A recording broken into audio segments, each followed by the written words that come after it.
Most teams are preparing for the 2023 regular season. The Arizona Cardinals preparing for 2024, stockpiling more picks. Now, they did make a move aimed at bolstering themselves this year, or at least getting through the games with enough competent quarterbacks, acquiring Josh Dobbs from the Cleveland Browns for a fifth-round pick. They sent Dobbs they get Dobbs and a 7. They sent a 5 to Cleveland. They also traded Isaiah Simmons to the Giants for a 7th-round pick. That's not a typo. Traded tackle Josh Jones to the Texans for a 5th-round pick. They also sent a 7. I love how teams, it's like adding the little grains of sand to the scale to get it just right. A 5 and you get a 7 back. We get a 6 and we get a 3 and it's a 2 and it's a 4.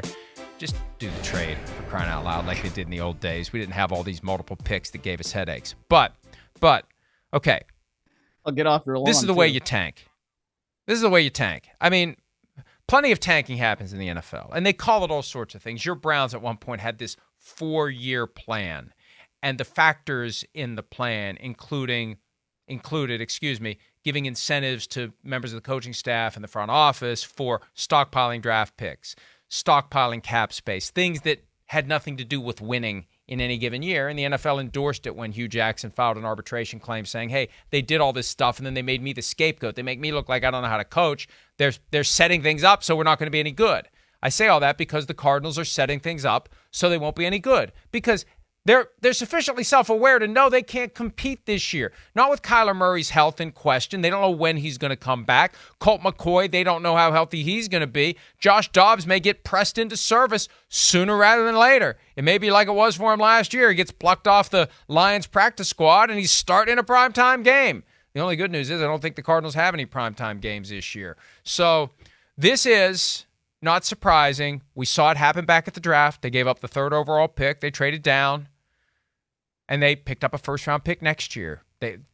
Next year is the year they're really going to try to turn the team around, or at least begin the process of doing so. They have waved the white flag on this year, and they did it months ago. So yesterday isn't something new. Yesterday is just the next data point. And the only thing that pushes back against it is they went out and got Josh Dobbs because they fear that they don't have enough competent quarterbacks to at least create the impression that they're trying to stay within 20 points of the opposition. Yeah, I mean, when you're trading your top 2 picks of a draft that was just a few years ago in Simmons and then in Josh Jones, I mean, that is something where you're just kind of like, whoa, what's kind of going on here? But both of those guys had kind of been pushed out of their starting roles. So at a certain point, it's like, well, let's see what we can get back. And just to be clear, no relation between me and Isaiah Simmons, with all due respect, when you're traded for a 7th-round pick. But I think the most interesting deal there is the one for Josh Dobbs, right? Because he is going to an Arizona Cardinals team that has Drew Petzing as their offensive coordinator. He used to be the quarterbacks coach in Cleveland, so there is some familiarity there. He's going to understand the system and all of the knowledge that comes there within. So I don't think it is out of the question at all for Josh Dobbs to be the quarterback who starts the season as QB1 for them, because we don't know when in the world Kyler Murray is going to be back. You had Jonathan Gannon earlier this week, late last week, whenever it was, not saying that Colt McCoy is the starting quarterback going into the season. So like you said, they need somebody who is competent to be behind center there and give the offense a chance.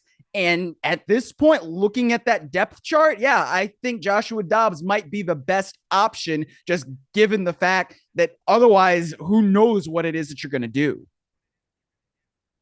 Some of the feedback that I've heard from people around the league about these trades, the Cardinals didn't get nearly enough for these guys. And whether it's they waited until they're pressed right up against the roster cuts and they're thinking about pushing forward without them anyway. Hey, they're not good enough to make the team. Let's send a message. Let's just cut them. Oh, wait, if we're going to do that, let's just get anything we can for them.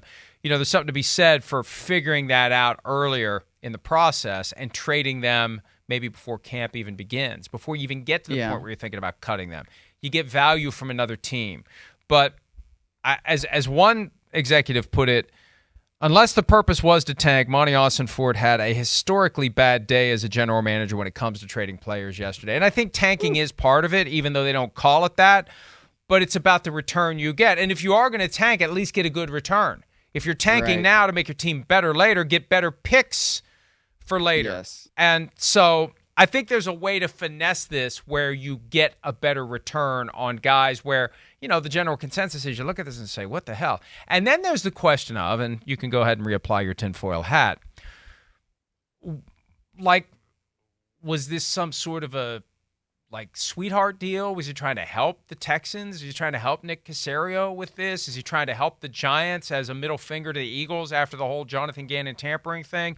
So it just seems odd because you would think that he could have gotten more for both of those guys. But the bottom line is they're off the roster. They pick up some picks. Not a ton, but they do pick up some picks as they stockpile for the future, and a future in which they potentially will be more competitive than they're going to be this year, which I hope is the case for the Cardinals, because I don't think they're going to be very competitive at all this year. Hi, it's Mike Florio. Thanks for watching PFT on YouTube. Hit subscribe for the latest news and analysis from Pro Football Talk.